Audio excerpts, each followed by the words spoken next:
कांग्रेस का जहर बीजेपी के लिए अमृत। नमस्कार, आपके साथ मैं लावनी विनीत हूं और बहुत विशेष प्रस्तुति के साथ आपके बीच आ चुकी हूं।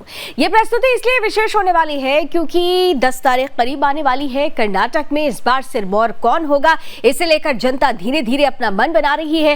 पार्टियां कमर कस रही हैं, जनता को लुभाने की कोशिश कर रही हैं, लेकिन जनता को लुभाते लुभाते कुछ पार्टियां और पार्टियों के बड़े राजनीतिक चेहरे ऐसे बयान दे रहे हैं जो उनके लिए खुद सेल्फ गोल साबित होता हुआ नजर आ रहा है।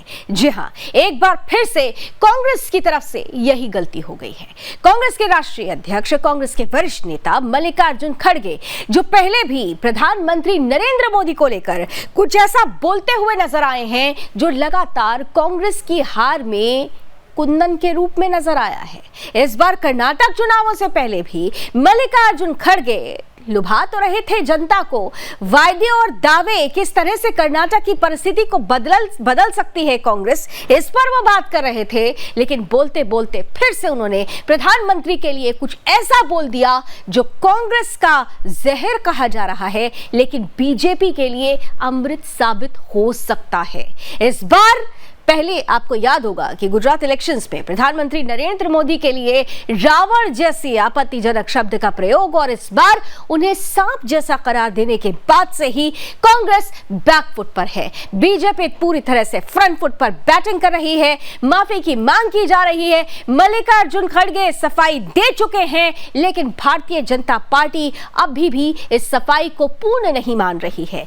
सवाल यह भी है कि एक तरफ राजनीतिक परिस्थिति है, दूसरी तरफ बीता इतिहास है। फहरिस्त उठा के देख लीजिए कि जब जब भी प्रधानमंत्री नरेंद्र मोदी को कांग्रेस की तरफ से अपशब्द कहे गए हैं, तब तब कांग्रेस को मुंह की खानी पड़ी है। तो क्या मल्लिकार्जुन खड़गे ने चुनावों से पहले प्रधानमंत्री के लिए कुछ ऐसा बोलकर एक बार फिर से कांग्रेस के लिए मुसीबत खड़ी कर दी है? आज करेंगे इसी पर खुलकर बहस। कुछ ही देर में जुड़ेंगे हमारे साथ कुछ खास मेहमान, कराऊंगे उनसे आपका परिचय, लेकिन सबसे पहले आज की ये टीजर रिपोर्ट।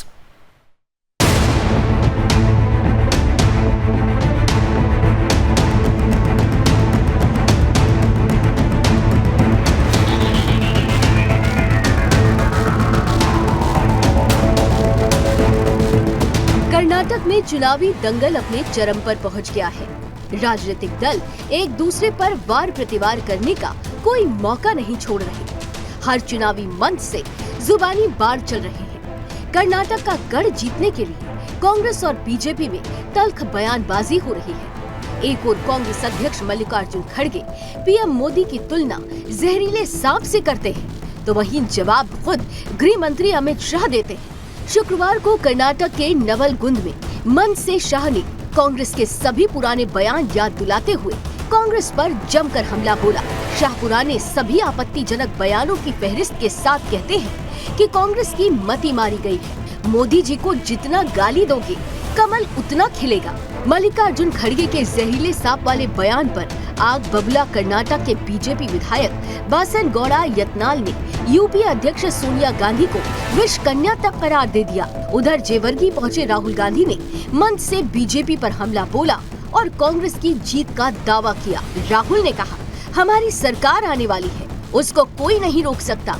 ये भी तय है कि भाजपा को 40 अंक बहुत अच्छा लगता है, इसलिए कर्नाटक की जनता इनको 40 सीट ही देगी। बहरहाल अब देखने वाली बात ये है कि जनता किसके वायदे पर विश्वास करती है, और साथ ही ये भी देखना बड़ा दिलचस्प है कि चुनावी शोर थमने तक राजनीतिक बयानबाजी की शुचिता कहां तक गिरती है।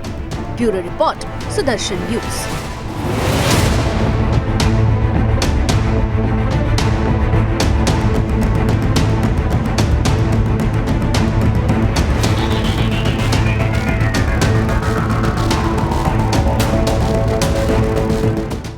खड़गे जी उनको कहते हैं कि विषैला सांप जैसे हैं। माताओं, भाइयों, बहनों, मैं आपको पूछने आया हूं, मोदी जी की तुलना सांप से करने वाली कांग्रेस पार्टी को चुनाव में जिता सकते हैं क्या? बताइए, जिता सकते हैं? कभी ये कांग्रेस पार्टी नारे लगाती है, कांग्रेस तेरी कब्र खुदेगी। सोनिया गांधी जी कहती है मौत का सौदागर, प्रियंका गांधी कहती है नीची जाति के लोग, और ये कहते हैं विसेला साहब। अरे कांग्रेस वालों, आपकी मति मारी गई है, मति मारी गई है। मोदी जी को जितना भी गाली बोलोगे, कमल इतना ही अच्छे से खिलकर बाहर आने वाला है। हमारी सरकार आने वाली है, इसको कोई नहीं रोक सकता। और ये भी तय है कि बीजेपी को 40 नंबर बहुत अच्छा लगता है। 40 नंबर से इनको प्यार है, मोहब्बत है, इसीलिए कर्नाटक की जनता इनको 40 सीटें देगी। इडी जगत तಗೊಂಡದ ಅಮೆರಿಕಾ ಒಂದು ಕಾಲದಲ್ಲಿ ವೀಸಾ ಕೊಟ್ಟಿರಲಿಲ್ಲ. ಇವತ್ತು ನಮ್ಮ ಪ್ರಧಾನಮಂತ್ರಿಗಳನ್ನ ಕೆಂಪು ಹಾಸಿಗೆ ಮೂಲಕ ಸ್ವಾಗತ ಮಾಡಿ ಹೆಗಲ ಮೇಲೆ ಕೈ ಹಾಕೊಂಡು ಹೋಗುವಂತ ಒಂದು ವಿಶ್ವದ ನಾಯಕರಾಗಿ ಇವತ್ತು ಪ್ರಧಾನಮಂತ್ರಿ ನರೇಂದ್ರ ಮೋದಿ ಅವ್ರ ಬಗ್ಗೆ ನಾಗರ ಹಾವಿಗೆ ಹೋಲಿಸ್ತಾರೆ, ವಿಷ ಕಚ್ತಾರತ್ತೆ. ನಿಮ್ಮ ಪಾರ್ಟಿ ನೀವೇನು ಯಾರ ಮ್ಯಾಗ ಕುಣಿಲಕತ್ತಿರಲ್ಲ. ಸೋನಿಯಾ ಗಾಂಧಿ ಏನು ವಿಷಕನ್ನೇ ನಂಗಾದ್ರೆ ಈ ದೇಶ ಹಾಳು ಮಾಡೋಣಂತ ಚೀನಾ ಮತ್ತು ಪಾಕಿಸ್ತಾನ ಏಜೆಂಟರಾಗಿ ಕೆಲಸ ಮಾಡುವಂತ सोनिया गांधी खड़गे जी के बयान को पूरे देश भर में ये लोग विरोध कर रहे हैं। उन्होंने तो कहा कि जहरीले सांप जैसा है, और फिर भी खड़गे जी ने बड़प्पन दिखाते हुए उन्हें वापस भी लिया है। आज उसके विधायक के द्वारा सोनिया पार्टी का चाल चरित्र चेहरा अब समझ आ गया है। ये हर बार सोनिया जी को टारगेट करते हैं। उसके राष्ट्रीय नेता सोनिया जी के बारे में कितने बार अनर्गल बातें कही गई। तो किस पार्टी का क्या चाल चरित्र चेहरा है, ये सब कुछ जनता देखती समझती है और जनता ही तय करती है कि उसका सिरमौर कौन होगा। लेकिन हर चुनावों से पहले अगर ऐसे बयान सामने आते हैं, अगर ऐसी प्रतिक्रियाएं सामने आती हैं, तो साफ तौर पर राजनीतिक शुचिता में शब्दों की, भाषा की, मर्यादा की के क्या मायने रह जाते हैं, इस पर भी आकलन करना जरूरी हो जाता है। आज ये सभी प्रश्न होंगे हमारी चर्चा में, और इस चर्चा में भाग लेने के लिए अब चलिए आज के अतिथि पैनल से आपको मिलवा देती हूं। स्वागत करती हूं। हमारे साथ आज भारतीय जनता पार्टी का पक्ष रखने के लिए जुड़ रहे हैं प्रवक्ता सतीश लखेरा जी, हमारे साथ कांग्रेस का पक्ष रखने के लिए जुड़ चुके हैं प्रवक्ता चंद्रमोहन शर्मा जी, हमारे साथ इस वक्त जेडीएस का पक्ष रखने के लिए मैं देख पा रही हूं श्वेता यादव जी हैं, और साथ ही साथ जाने माने पॉलिटिकल एक्सपर्ट निरंजन पोद्दार जी भी इस पैनल का हिस्सा है। आप चारों का बहुत बहुत स्वागत है। आप सभी के साथ आज की चर्चा की शुरुआत करूंगी। तो कांग्रेस का जहर बीजेपी के लिए अमृत, आइए चर्चा की शुरुआत करते हैं। सीधे पैनलिस्ट के पास चलते हुए सबसे पहली प्रतिक्रिया चंद्रमोहन जी आपसे ले रही हूं, क्योंकि कांग्रेस के राष्ट्रीय अध्यक्ष मल्लिकार्जुन खड़गे जिस तरीके से प्रधानमंत्री के लिए अपशब्द का उपयोग करते हुए नजर आए हैं, हालांकि उन्होंने सफाई दे दी है, लेकिन भारतीय जनता पार्टी इससे संतुष्ट नजर नहीं आ रही है। तो क्या ये मान लिया जाए कि कांग्रेस का जहर फिर से बीजेपी के लिए अमृत ही साबित होगा? आपकी पहली प्रतिक्रिया चंद्रमोहन जी। देखिए, बिल्कुल स्वाभाविक है, जब कमजोर और निकम्मी सरकार के पास मुद्दों पे इलेक्शन लड़ना ना हो, तो वो बड़ी चतुराई के साथ उन मुद्दों की तरफ जाना चाहेगी जिस मुद्दों से उनको किसी भी तरह का एक दुर्विकेन करना हो। बेटी पढ़ाओ और बेटी के रेपिस्ट की एफआईआर ना लिखो, उस पे भाजपा नेता म्यूट। 40% की लूट, भाजपा का शीर्ष नेता म्यूट। देश के अंदर पुलवामा का सच, भाजपा नेता पूरा म्यूट। लेकिन हाँ, कांग्रेस नेता अगर कोई बात कह दे, उसके ऊपर मुखरता के साथ ऐसे बाहर आना है और देश के मुद्दों को दबाना और उसकी बात को कहना है। जबकि भारतीय नेता, भारतीय जनता पार्टी के कांग्रेस अध्यक्ष ने उसके ऊपर अपनी सफाई दी और अपनी बात कह के उसको वापस दिया। लेकिन मर्यादा का चिरहन करते हुए, भारतीय नारी का अपमान करते हुए, वहीं पर कर्नाटका का विधायक क्या कह रहे हैं भारतीय नारी को? विष कन्या। मर्यादा तार तार नहीं होती है क्या? इसके ऊपर, इस सभ्यता के ऊपर भाजपा नेताओं को कहीं कोई वर्चस्व बचता है जिस बात पे सफाई दे पाएंगे वो? लेकिन शुक्र इस बात का है कि जब उनके पास एक सिस्टम हो, जिस सिस्टम से सच छुपाकर झूठ को उजागर कर दिया जाए, और पूर्व राज्यपाल जिस सच को बोले और मुखरता से जो बात लोगों तक जानी चाहिए वो सिर्फ सोशल मीडिया पर रह जाए, और जिस बात को ढंग से जाना चाहिए और बात ना हो। चंद्रमोहन जी, और ठीक। आप जैसा एक अच्छा पत्रकार चंद्रमोहन जी, महिला अपमान पे बात ना करे। चंद्रमोहन जी, ये आप मत देखिए, ये आप तय मत करिए। आपने क्या बीते एपिसोड्स नहीं देखे होंगे, इसलिए आपको पता नहीं है। बहरहाल आप हम पर उंगली उठाने से पहले जो मेरा प्रश्न है आप उस पर आ जाते हैं, उस पर आ जाते हैं। पहले अब आप प्रश्न पे आ जाते हैं। आपकी पहली प्रतिक्रिया मैंने मांगी, आपने अपनी मन की पूरी बात कह ली। सीधा प्रश्न अब कर लेती हूँ कि जब कभी भी चुनाव आते हैं, आपने कहा कि मुद्दे बहुत हैं और इनके पास मुद्दे नहीं है, ठीक है, उनसे भी पूछा जाएगा। अभी मैं सतीश लखेरा जी का जब टर्न आएगा तो मैं उनसे पूछते ही अगला प्रश्न है। लेकिन मेरा प्रश्न आपसे महत्वपूर्ण ये है कि क्या कांग्रेस पार्टी बीते इतिहास से सबक नहीं ले पा रही है? क्योंकि जब कभी भी कांग्रेस पार्टी की तरफ से प्रधानमंत्री नरेंद्र मोदी को कुछ कहा गया है, आपके खुद के सीनियर लीडर्स ये कह चुके हैं कि ये सेल्फ गोल साबित हो जाता है। ये तो इतिहास इस बात का साक्षी है, चाहे 2019 का चुनाव हो या फिर उसके बीच में हमने जितने भी विधानसभा चुनाव देखे हो, अभी गुजरात का क्या हाल हुआ सबने देखा। तो क्या सबक नहीं ले पा रहे हैं? क्या आप लोग समझ नहीं पा रहे हैं? आप जनता की जो उनका माइंड मेकअप हो चुका है जनता का, वो आप पढ़ नहीं पा रहे हैं? चंद्रमोहन जी, मैं ध्रुव आपके इस तथ्य से सहमत हूं, लेकिन अगर कोई वक्तव्य बोला गया और उसको समझकर अगर व्यक्ति उसको संज्ञान में लेके वापस ले ले तो वो मर्यादा का हनन नहीं होता। लेकिन अगर नहीं तो एक बार बोले तो समझ में आता है, दो बार बोले तो समझ में आता है, बार बार अगर कोई बोले तो बार बार तो अपराध नहीं होता, बार बार तो जानबूझकर कहा जाता है ना। फिर तो आप देखिए ना, 27 नवंबर 2022 गुजरात विधानसभा चुनाव में झूठों का सरदार, 29 नवंबर 2022 पीएम की तुलना रावण से, 19 दिसंबर 2022 राजस्थान के अलवर में आपत्तिजनक बयान दिया गया था, आपके घर से किसी कुत्ते की भी जान गई क्या, इस तरीके की उन्होंने बयान दिया था। 25 फरवरी 2023 में भी छत्तीसगढ़ में भी कुछ ऐसा, बड़ी लंबी चौड़ी फहरिस्त है, इतना समय नहीं होता हमारे पास, लेकिन ग्राफिक के जरिए लगातार वो बयान चल रहे हैं। तो ये एक बार, दो बार, तीन बार की बात नहीं है ना, ये तो बारंबार की बात है। तो बारंबार तो गलतियां नहीं होती है, बारंबार तो जानबूझकर किया जाता है। मैं जवाब दे दूं? जी बिल्कुल।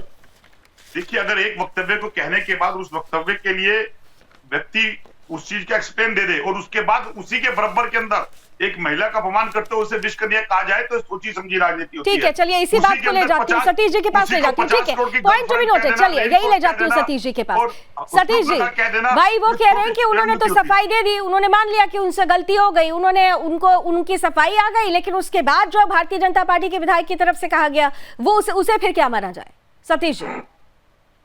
लावणी जी, हर चुनाव में कांग्रेस पार्टी एक गाली, ऑडियो प्लीज बढ़ाइए। जी सतीश जी प्लीज कंटिन्यू कीजिए। हर चुनाव में कांग्रेस पार्टी एक गाली लेके आती है और इस गाली को उनका कोई वरिष्ठ नेता लेकर आता है। 2007 से गालियों की यात्रा सोनिया जी ने शुरू की, मौत का सौदागर, राहुल गांधी कहते हैं चौकीदार चोर है, प्रियंका जी कहते हैं नीच जाति का दुर्योधन, पवन खेड़ा के आंदोलन में एयरपोर्ट पे इन्होंने कहा कि मोदी तेरी कबर खुदेगी, मणिशंकर अय्यर नीच आदमी कहते हैं, इमरान मसूद। अरे भाई मुझे बोलने दीजिए, मेरा समय है। एक सेकंड चंद्रमोहन जी, उनका पहला कमेंट ले लेती हूँ, जैसे मैंने आपका पहला कमेंट सुना था। ठीक है, ठीक है सर, प्लीज कंटिन्यू कीजिए, नहीं बोलेंगे वो। पहला कमेंट आपके। हल्दी की गांठ मिलके पंसारी बन गए हैं। एक ने कहा है, उस विधायक की बात का कौन समर्थन कर रहा है? किसने कहा है? आपके राष्ट्रीय नेता ने शर्मनाक बयान दिया है, आप उसके बजाय एक विधायक ने कहा है। कोई समर्थन में नहीं है, कोई उसका विरोध कर रहे हैं। आप अपने राष्ट्रीय नेता को इतना छोटा मत कीजिए, राष्ट्रीय अध्यक्ष को। उस राष्ट्रीय अध्यक्ष ने अपमान किया है, और ऐसा भी नहीं कि अखबार के जमाने की बात हो, अखबार में छप गया हो। डिजिटल दुनिया है, वीडियो उपलब्ध है जिसमें कन्नड़ भाषा में कह रहे हैं और जयंद्रा साहब कह रहे हैं और अभी तक माफी नहीं मांगी है। मेरी नियत सतीश जी, ठीक है सतीश जी, इसका जवाब चंद्रमोहन जी से लूंगी जरूर, लेकिन उससे पहले मेरा प्रश्न आपके लिए यह है कि बात चाहे कोई बड़ा नेता बोले या कोई छोटा नेता बोले, अगर गलत बयानबाजी की जाती है तो वो राजनीतिक शुचिता के दायरे में नहीं आती है, तो उसके लिए हर एक पार्टी को जिम्मेदारी लेनी चाहिए। ये अगर आपकी तरफ से भी, आपके एक छोटे विधायक ने आपने कहा कि कंपैरिजन नहीं होना चाहिए, लेकिन अगर ऐसी भाषा बोली गई तो गलत है। मैं बड़ी जिम्मेदारी के साथ कहूंगा, किसी भी महिला के लिए, किसी व्यक्ति के लिए कोई भी शब्द शिष्टाचार के खिलाफ है, उसकी सदैव सभ्य समाज निंदा करता है। इसकी हम भी निंदा करते हैं। अगर किसी प्रत्याशी के द्वारा, किसी पार्टी कार्यकर्ता नेता के द्वारा किसी के लिए भी कहा जाएगा, उसकी निंदा की जाती है और कट्टर निंदा की जाएगी। ठीक है, मगर आप ये देखिए, आज का विषय कांग्रेस पार्टी सबसे पुरानी पार्टी के राष्ट्रीय अध्यक्ष जी के द्वारा अगर ऐसा कहा जाता है किया गया है तो ये क्या स्वीकार्य होगा? यही आज का मुद्दा है और इसी को भारतीय जनता पार्टी भुनाने की कोशिश करी है। तो कांग्रेस के राष्ट्रीय अध्यक्ष ने एक बार फिर से भारतीय जनता पार्टी ही नहीं बल्कि पूरी की पूरी भारतीय जनता पार्टी के कुंबे को नाराज कर दिया है। दरअसल प्रधानमंत्री के लिए कुछ ऐसा बोला गया है जिसके बाद से कर्नाटक चुनाव की राजनीति तो गर्म है ही, लेकिन ये कहा जा रहा है कि बयान देकर कहीं ऐसा तो नहीं कि कांग्रेस ने फिर से अपने लिए सेल्फ गोल कर लिया है। एक बार फिर से पैनलिस्ट के पास चलते हुए सीधे जेडीएस इस पर क्या राय रखती है। मैं श्वेता जी आपके पास आ रही हूँ। मल्लिकार्जुन खड़गे पहली बार नहीं, इसके पहले भी उन्होंने ऐसे बयान दिए और इस बार बयान देकर वो सफाई दे रहे हैं, लेकिन भारतीय जनता पार्टी इसे स्वीकार नहीं कर रही है। जेडीएस इस पर क्या राय रखती है? विनम्र निवेदन भी करना चाहती हूँ, सब दोनों राष्ट्रीय पक्ष के नेता हो अपने मर्यादा में रह के और अभिवृद्धि के एजेंडा से इलेक्शन लड़े, या ना कि आप एक दूसरे पे कीचड़ उछाल के आप इलेक्शन करना चाहते हैं। तो ये कर्नाटक में नहीं चलने वाली है, क्योंकि कर्नाटक की जनता बहुत ही प्रबुद्ध है, बहुत ईमानदार है और सब देख रहे हैं। कर्नाटक और राज्यों से अलग राज्य है, तो कर्नाटक में जो भी बाहर की जो भी दूसरे राज्यों की जो कमाल है वो कर्नाटक में नहीं चलने वाली है। और दोनों राष्ट्रीय पक्ष ये करने की कोशिश कर रहे हैं, एक दूसरे की कीचड़ उछाल के अभिवृद्धि का कोई काम नहीं बोल रहे। और हर एक नेता कर्नाटक में आते हैं, हर दूसरे दिन समावेश करते हैं और बोलने लग जाते हैं, एक दूसरे के ऊपर ही बोलने लगते हैं, ना कि अपनी अभिवृद्धि का जो भी काम है वो लोगों को नहीं बता रहे हैं। नहीं, लेकिन आज तो जिनके बयानों पर बात हो रही है वो तो उस पार्टी से आते हैं जिनके साथ मिलकर आप लोग सत्ता में आए, आपकी पार्टी से ही मुख्यमंत्री बने। अब वो बाद की जो परिस्थितियां थी वो अलग बात है, लेकिन जी नहीं मैडम देखिए, सबसे पहले बार मैं ये बोलना चाहती हूँ, तो हम पहली बार बीजेपी के साथ हमने कोलिशन गवर्नमेंट बनाया था, तो उस टाइम बीजेपी कर्नाटक में कोई नहीं जानता था बीजेपी क्या है, वो पक्ष भी है कि नहीं। हमारे साथ कोलिशन गवर्नमेंट बना तभी बीजेपी कर्नाटक में एंट्री हुई। उसके बाद हमने कोलिशन गवर्नमेंट कांग्रेस के साथ बनाया था, तो हमारी जो कांग्रेस की लीडर है सिद्धरामैया जी, उन्होंने मिलके 17 लोगों को यहाँ से उधर भगा के वो कोलिशन गवर्नमेंट को गिराया। ये सब लोग जानते हैं, लेकिन देखिए ये सब नहीं चलने वाला है कर्नाटक में। कर्नाटक के लोग बहुत ये सोच रहे, अभिवृद्धि के एजेंडा जो भी मोदी जी ने बोला था पिछले 2018 इलेक्शन में, वो जो मोदी जी ने कहा गया था, इतने प्रणाली में वो बोले गए थे हमारा मैनिफेस्टो में इतने सारे काम है, तो उसमें 25% भी अभी तक लोगों के पास नहीं पहुंच पाया है। और कांग्रेस वालों ने भी 70 साल से देश को बोला है, हमने 70 सालों में आप स्पष्ट रूप से कह रही हैं कि ऐसे बयानबाजी से काम नहीं चलेगा, एक दूसरे पर आरोप प्रत्यारोप नहीं, जनता डेवलपमेंट देख रही है, काम देख रही है और उसी को मुद्दा बनाकर ही वो आगे बढ़ेगी। लेकिन निरंजन पोद्दार जी, ठीक है, लेकिन निरंजन पोद्दार जी इतना तो तय है। जी श्वेता जी, ठीक है, मैं ये बोल रही हूँ कर्नाटक में ये जो वॉक टॉक शो जो चल रहा है ना, वो तो बिल्कुल नहीं चलने वाली है। अभिवृद्धि की एजेंडा जो डेवलपमेंट ठीक है, नोटेड। निरंजन जी, श्वेता जी का कहना बीजेपी और कांग्रेस से बिल्कुल अलग है कि आप एक दूसरे पर कीचड़ उछालते रहिए, जनता कर्नाटक की बहुत स्मार्ट है, वो ये देखेगी कि भाई काम किसने किया है। आप चाहे 40% कमीशन की सरकार कहें या वर्तमान सरकार कहे कि भैया मैंने पूरी की पूरी परिस्थिति ही कर्नाटक की बदल दी, लेकिन जनता सब कुछ आकलन करेगी। जी निरंजन जी, देखिए ऐसा है लावणी जी, निश्चित रूप से हमारा जो चुनाव है वो इन चीजों के ऊपर होना चाहिए कि अभी तक कौन सी पार्टी ने जनता के लिए क्या क्या किया है, और अगर आगामी चुनाव के अंदर वो पार्टी सत्ता में आती है तो उसका आगे का क्या रोड मैप है। निश्चित रूप से इस चीज के ऊपर चुनाव होना चाहिए और इस चीज के ऊपर वोट पड़ना चाहिए। लेकिन दुर्भाग्य ये है हमारी देश की राजनीति का आज की तारीख के अंदर कि जो अनावश्यक मुद्दे पैदा कर दिए जाते हैं, या अनावश्यक मुद्दे जिस तरीके से ये समझ लीजिए ये एक गाली गलौच वाला सिस्टम बन जाता है, तो यहाँ पे जाकर के कहीं ना कहीं जनता के मुद्दे भी डाइवर्ट होते हैं। लेकिन यहाँ पे जो अभी जेडीएस की प्रवक्ता कह रही थी, मैं इनकी बातों से सहमत हूं, लेकिन इस बात से मैं सहमत नहीं हूं कि राजनीति के अंदर जिस तरीके से गाली गलौच हो रही है, जिस तरीके से छिछालेदर हो रही है, जनता इसको कहीं कुछ भी नहीं समझेगी, ऐसा नहीं है। जनता देखिए इन चीजों को, ये भी जनता के लिए मुद्दा होता है कि कौन पार्टी क्या बोल रही है, कौन पार्टी का कौन वरिष्ठ नेता, उसके विचार और उसकी भाषा कैसी है, इस चीज को भी जनता बड़ी बारीकी से देखती है। और इसके परिणाम तमाम चुनावों में अभी आपके पूर्व पैनलिस्टों ने जो आपने भी अपने ओपनिंग में बताया, जिस तरीके से परिणाम आए हैं उनके अंदर ये चीज नजर आई है कि इस चीज का प्रभाव जरूर आया। तो प्रभाव पड़ता है, बिल्कुल राजनीति में भाषा का प्रभाव पड़ता है। आप आरोप लगाइए, लेकिन आप आरोप अगर भाषाई मर्यादा में हो तो उसका सकारात्मक प्रभाव पड़ सकता है, अन्यथा नकारात्मक प्रभाव और परिणाम सभी ने देखे हैं। तो कांग्रेस का जहर बीजेपी के लिए कहीं अमृत तो नहीं साबित हो जाएगा। इसी पर चर्चा को जारी रखते हैं और सीधे पैनलिस्ट के पास एक बार फिर से ब्रेक की बात चलते हुए, चंद्रमोहन जी, जहर चखेंगे तो मर जाएंगे। तो जहर तो हम बीते दौरान भी मैंने पहले भी कहा कि इतिहास इस बात का साक्षी रहा है कि जब जब जहर बोला गया कांग्रेस की तरफ से तो फिर मरणासन जैसी स्थिति तो कांग्रेस के लिए ही आ गई। तो इस बार भी कहीं ऐसा फिर से तो नहीं हो गया है। इसलिए बार बार कह रही हूं कि आकलन कर लीजिए, क्योंकि इतिहास इस बात को बता रहा है कि परिणाम आप लोगों के लिए अच्छे नहीं हुए। राहुल गांधी जी की तो अभी देखिए सदस्यता ही चली गई है। आप उसको तमाम तरीके से बोलें, तमाम तरीके से इस मुद्दे को उठाएं, लेकिन सत्य तो यह है कि सदस्यता गई और उसके पीछे वही भाषाई मर्यादा। तो कहीं इस बार कर्नाटक के लिए सेल्फ गोल तो नहीं? चंद्रमोहन जी और सतीश जी को आमने सामने कीजिए। कर्नाटका की 40% की लूट भाजपा को इतनी भारी पड़ रही है कि भाजपा के पास ना कोई मुद्दा ना कोई नेता है। आज इतिहास गवाह है अपने आप में कि जिस जगह पर जो पार्टी किसी स्टेट में इलेक्शन लड़ने जाती थी तो उसके नेता उसकी दूसरी पार्टी के टिकट लड़ने जाते थे। आज इतिहास रिपीट हो गया। आज उसके खुद के पार्टी शीर्ष नेता अकेले घूम रहे हैं और उसकी पार्टी के नेता कांग्रेस ज्वाइन कर रहे हैं। खलबली और भड़बड़ी इतनी है कि करप्टेड नेताओं को उनको टिकट देनी पड़ रही है और जो ईमानदार नेता है वो कांग्रेस ज्वाइन कर रहे हैं।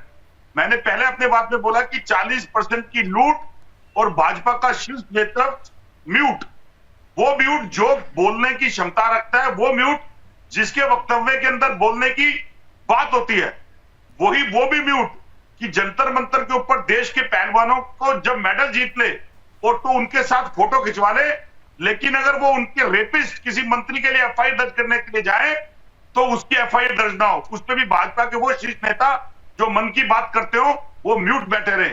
वो भी म्यूट इस बात के ऊपर कि अगर देश के अंदर उन्हीं का चुना हुआ राज्यपाल, उन्हीं का 3 बार का नेता अगर पुलवामा पे उनसे बात करे और पुलवामा पे कहे प्रश्न, तो भाजपा के नेता जी, तो इसका मतलब क्या है कि मतलब आप लोग प्रधानमंत्री के लिए जो चाहेंगे वो बोलेंगे?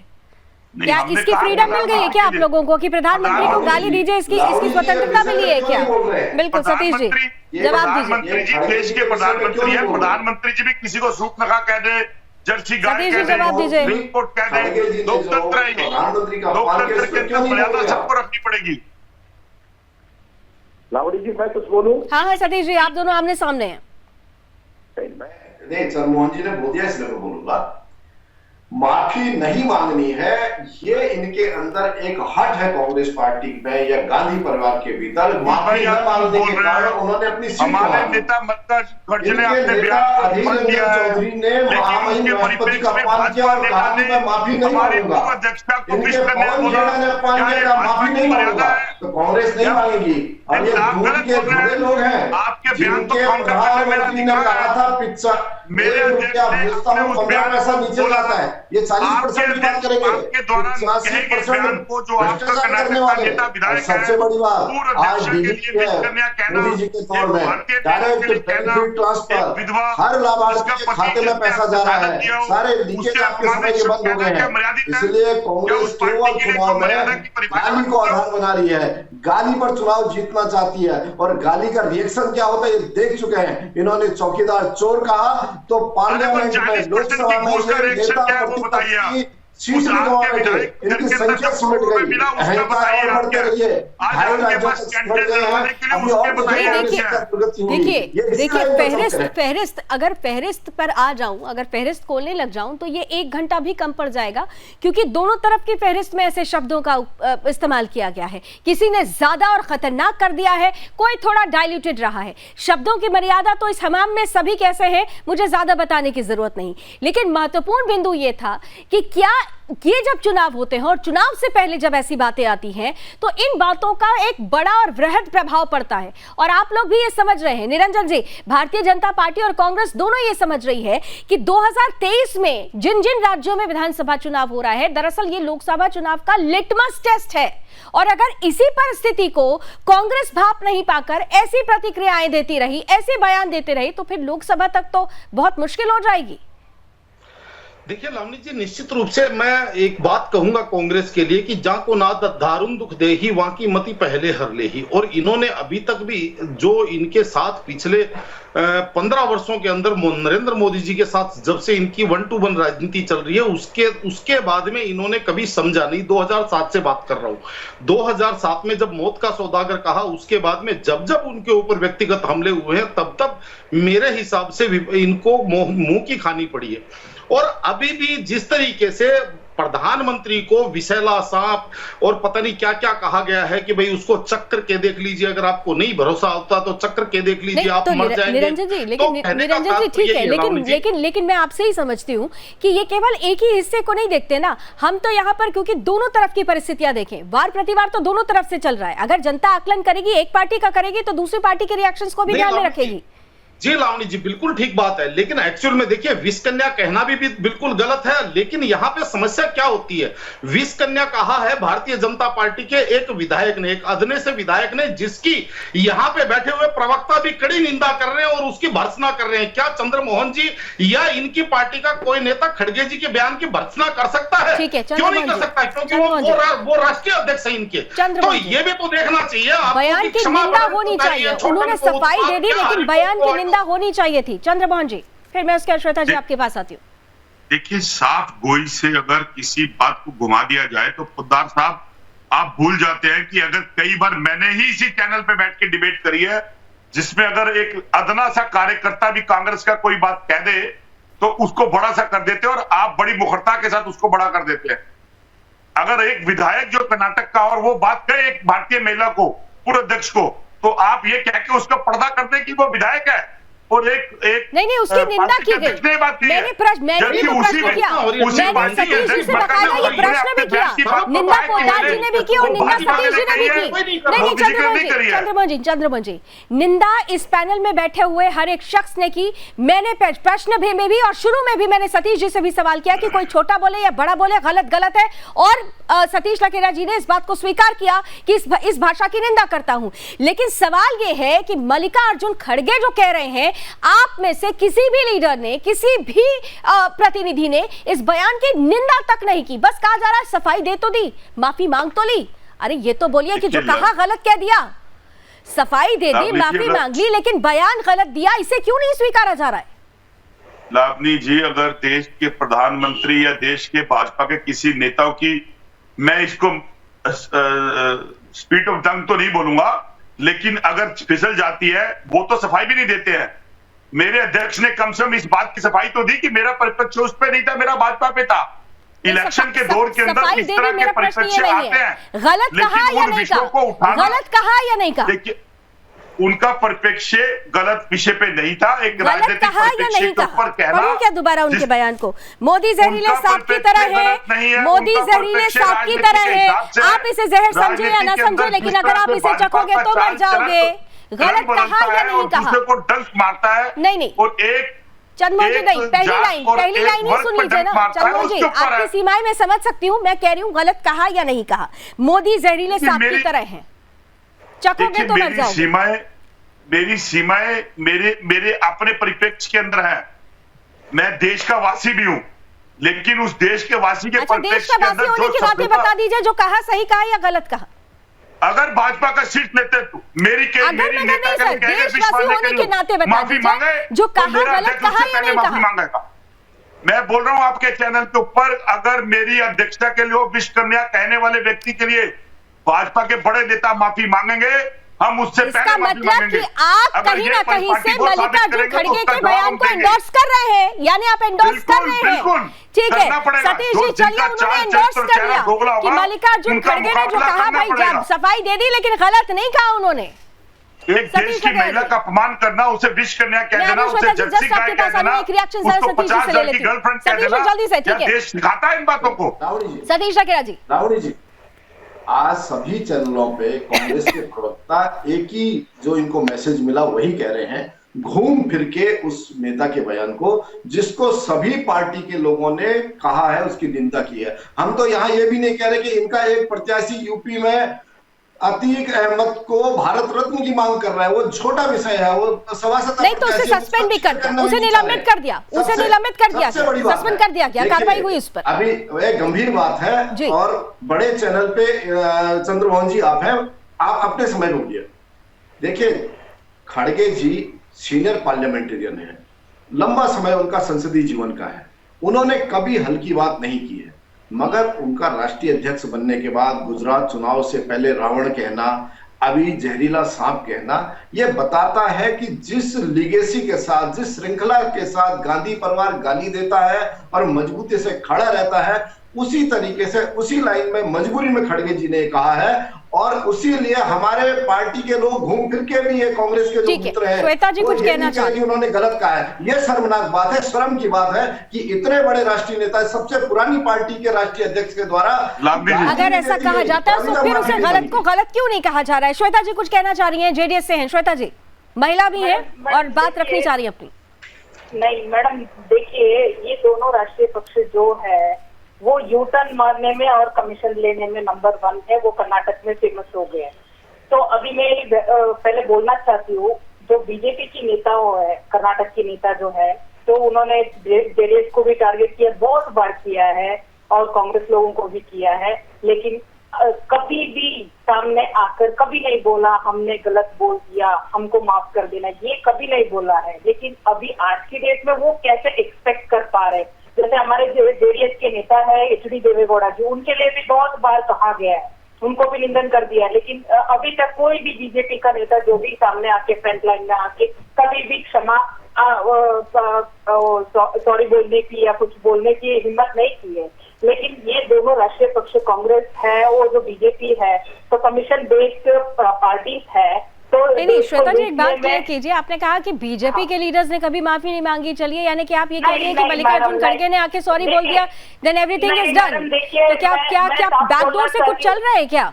मतलब सुगबुगाहट तो ऐसी आ रही है, कुछ ऐसा लग रहा है क्या? देखिए मैडम, कर्नाटक में देखिए बीजेपी की जो नेताओं है, कांग्रेस की नेताओं है, जेडीएस को हर बार टारगेट करते हैं, केंद्र से आते हैं जो भी लीडर्स है तो जेडीएस को टारगेट करते हैं, और अभी भी जो नेताओं बीजेपी या कांग्रेस से आए, ठीक है, जेडीएस को टारगेट करते हैं, लेकिन जेडीएस हमेशा ही कहा जा रहा है किंग मेकर की भूमिका में आ जाता है। एक बार फिर से अपने ही टॉपिक पे लौटते हुए चंद्रमोहन जी देखिए, बहुत बार मल्लिकार्जुन खड़गे का एक राजनीतिक बहुत लंबा सफर है।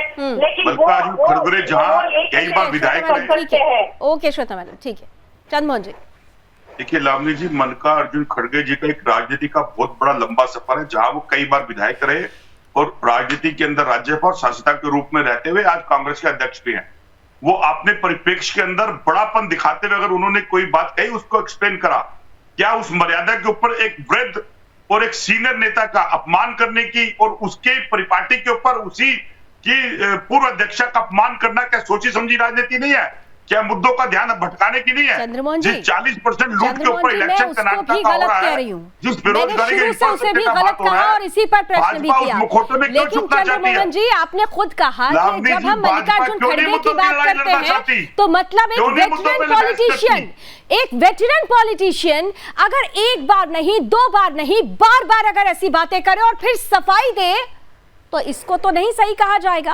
और उसके बाद भी कांग्रेस की पूरी लॉबी ये मानने को तैयार नहीं कि कहा जो वो गलत कहा। ये भी देखिए, जनता सब देख रही है। आप बार बार जब मैं आपसे पूछ रही हूं कि गलत कहा या नहीं कहा, सिर्फ इतना बता दीजिए, आप चले जा रहे हैं बीजेपी के विधायक पर। मैं तो कह रही हूं कि उन्होंने गलत कहा, बिल्कुल गलत कहा, ऐसा नहीं कहना चाहिए। लेकिन मैं ये भी कह रही हूं कि मल्लिकार्जुन खड़गे ने भी जो कहा बिल्कुल गलत कहा। क्या आप ये कहेंगे? आप ये कहेंगे कि मल्लिकार्जुन खड़गे जी ने भी जो कहा वो गलत कहा? देखिए, अगर मेरे अध्यक्ष मल्लिकार्जुन खड़गे अपने बयान के ऊपर अपनी बात ना कहते तो मैं अपना दायित्व देखिए फिर आ गए आप सफाई पर, लेकिन गलत को गलत नहीं मानेंगे। लास्ट कमेंट जल्दी से सतीश जी आपका, लास्ट कमेंट फिर से बात करती हूँ जल्दी से।